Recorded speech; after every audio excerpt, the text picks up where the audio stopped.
Pakistan cricket team के head coach mic Hesson ने Asia cup 2025 के लिए पाकिस्तान के स्क्वाड के हवाले से अपना माइंड लगता है कि क्लियर कर लिया है। और इसके हवाले से उनका जो आज ट्वीट सामने आया वो बड़ा इंटरेस्टिंग है, उसके ऊपर बात करेंगे। और उसके साथ साथ पाकिस्तान के मौजूदा प्लेयर्स या मौजूदा खेप, जिसे आप एंटेंट प्लेयर कह सकते हैं, तीसरी सीरीज़ खेल चुके हैं, लेकिन अपने मुल्क से बाहर दो सीरीज़ में पाकिस्तान के कई प्लेयर्स बुरी तरह फेल हुए।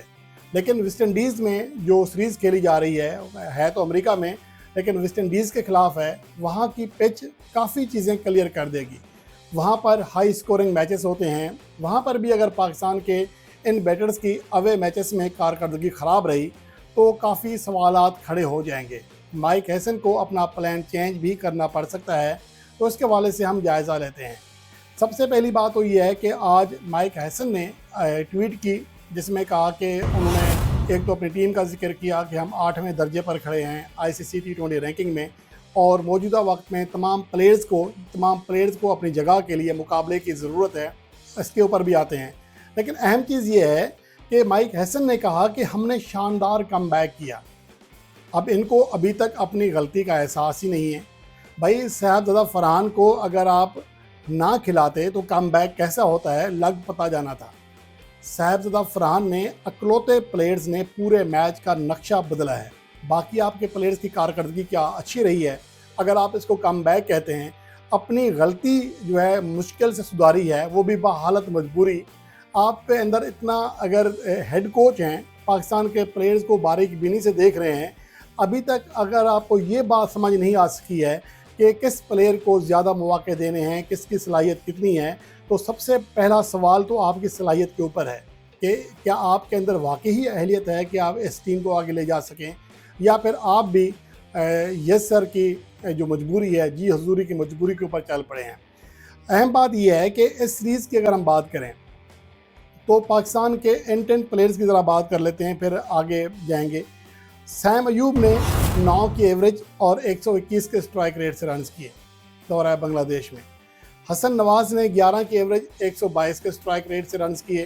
पहली 2 इनिंग्स में 0 पर आउट हुए, फिर जाकर गुज़श्ता मैच में तेज़ इनिंग्स खेली, 33 रन किए। मोहम्मद हारिस ने मेहरबानी की, फी इनिंग्स 3 रन किए और 50 का स्ट्राइक रेट रहा। टेस्ट फॉर्मेट में भी 50 का स्ट्राइक रेट आजकल काबिल कबूल नहीं है, यानी कि हर 2 गेंद के बाद 1 रन लिया उन्होंने। और captain T20 specialist captain Salman Ali Agha ने 12 की एवरेज और 58 के स्ट्राइक रेट से रन किए। अब आते हैं पाकिस्तान के, ये तो वो प्लेयर्स हैं जिनके बारे में बात कर दी। इसके अलावा खुशदिल शाह भी हैं, जिनसे हम काफ़ी उम्मीदें करते हैं। उनकी कारकर्दगी भी खासी ख़राब रही। 2 इनिंग्स खेले और 15 की एवरेज के साथ 30 रन किए, 73 उनका स्ट्राइक रेट रहा। ये वो 5 प्लेयर जिनमें हसन नवाज़, सैम अयूब, मोहम्मद हारिस, खुशदिल शाह, सलमान अली आगा हैं। इन्होंने मजमूई तौर पर 14 इनिंग्स खेली, यानी कि इन 14 इनिंग्स में 150 बॉल पे 124 रन किए। 150 गेंदें खेलकर 124 रन किए। 8.85 की एवरेज रही इनकी। मजमूई एवरेज जो है इन इंटेंट प्लेयर्स की वो ये है। और स्ट्राइक रेट 82 है। 40+ रन की इनिंग्स भी नहीं खेली, 50 सेंचुरी कहाँ से आ गई। और इन 14 इनिंग्स में इनकी जानिब से सिर्फ 7 चौके लगे, यानी कि हर दूसरी इनिंग्स में सिर्फ 1 चौका और 6 छक्के लगे। तो ये उनकी कारकर्दगी रही है अब तक। और उसके अलावा जो सबसे बड़ा सवाल है, अगर हम आगे देखें फ्लोरिडा की पिचेस के ऊपर, तो यहाँ पर मुझे लगता है कि हसन नवाज़ से हम उम्मीद कर सकते हैं कि वो शायद आगे क्लिक कर जाएँ, या अपनी खामियों के ऊपर जो है किसी हद तक उम्मीद कर सकते हैं कि वो उस पर काबू पा लें और मिडल ऑर्डर में अपनी जगह बरकरार रखें। लेकिन अगर सैम अयूब की बात करें तो सैम अयूब का मसला नया नहीं है। अगर दौरा ऑस्ट्रेलिया तक देखें तो उन्हें T20 फॉर्मेट से ड्रॉप कर दिया गया था मुसलसल नाकामी के बाद, और फिर उनका कमबैक हुआ दौरा जिम्बाब्वे में, और दौरा साउथ अफ्रीका में उनकी कारकर्दगी बेहतर रही। 98 रन की एक नाकाबिल शिकस्त इनिंग्स खेली, जो कि वाहिद 40+ रन की इनिंग्स थी एंड टूवर्स में। लेकिन उसके बाद जब वो इंजर्ड हुए हैं, दोबारा उनका कमबैक हुआ, तो अब तक उनकी कारकर्दगी बड़ी मायूस कौन रही है। अब तक वो 6 इनिंग्स खेल चुके हैं कमबैक के बाद, 77 रन किए हैं, जिनमें 45 रन की इनिंग्स भी शामिल है। 12 की एवरेज है, 135 का स्ट्राइक रेट है। तो मजमूई तौर पर उनकी कारकर्दगी में बहुत ज़्यादा ख़राबी है, तसलसल बिल्कुल नहीं है। 6 इनिंग्स में 4 बार सिंगल डिजिट स्कोर पर आउट हुए हैं, ये उनकी कारकर्दगी है। तो इस वजह से लगता है ऐसा है कि जो सूरत हाल उनके लिए टीम से ड्रॉप होने से पहले थी, अब वही सूरत हाल का वो सामना कर रहे हैं।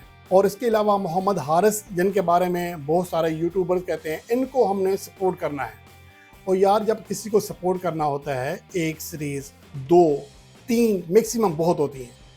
अगर यहाँ पर मैं किसी खिलाड़ी की मिसाल दूंगा तो आप, क्योंकि तनकीद उनके ऊपर होती है, मैं बाबर आजम की बात करता हूँ। पहले मैच में नॉट आउट 15 रन, अगले मैच में नॉट आउट 50, फिर वो चल पड़े थे।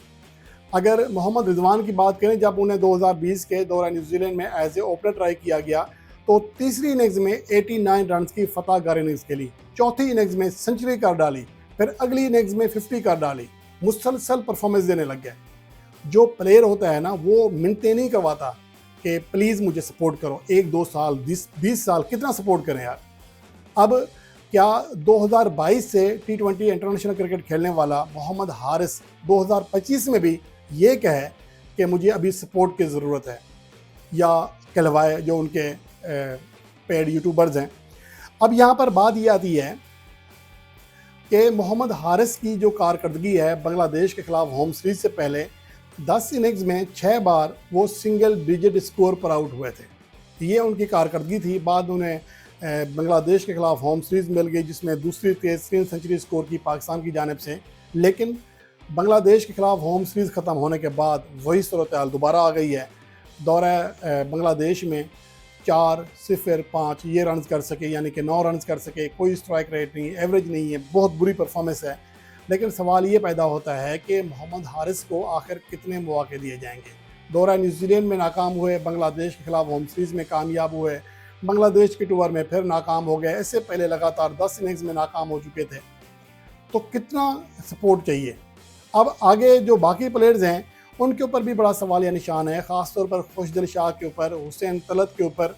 अब दौरा वेस्ट इंडीज़ इन प्लेयर्स के फ्यूचर के हवाले से बड़ा मेन किरदार अदा करेगा, और इस बात का भी फैसला हो जाएगा कि एशिया कप के लिए हमारा स्क्वाड किन प्लेयर्स पर मुश्तमिल होना चाहिए, किन प्लेयर्स की छुट्टी होनी चाहिए। माइक हैसन ने गो के अपना माइंड बना लिया है। आज उनकी ट्वीट से अंदाज़ा लगाया जा सकता है कि वो इन प्लेयर्स को बैक करने के लिए तैयार हैं। हम भी तैयार हैं, लेकिन अगर इस तरह की एक एवरेज कारकर्दगी भी आ जाए, या 2-3 इनिंग्स के बाद एक प्लेयर अगर अच्छा परफॉर्म करता है, चलिए आज हसन नवाज़ ने कर दिया, वो नाकाम हुए तो मोहम्मद हारिस ने परफॉर्मेंस दे दी, वो नाकाम हुए तो सैम अयूब ने, कभी फ़खर जमान ने, कभी सलमान अली आका ने, तो इस तरह टीमें चल जाती हैं। लेकिन अगर तमाम प्लेयर्स ही नाकाम होंगे, आपका टॉप ऑर्डर पूरा फ्लॉप होगा। जैसा कि मैं गुज़श्ता वीडियो में आपको गुज़श्ता रोज़ बताया था कि हमारे जो टॉप 6 बैट्समैन हैं उनकी कारकर्दगी कितनी बुरी रही है। इस सीरीज़ में इनकी ही बुरी परफॉर्मेंस रही है।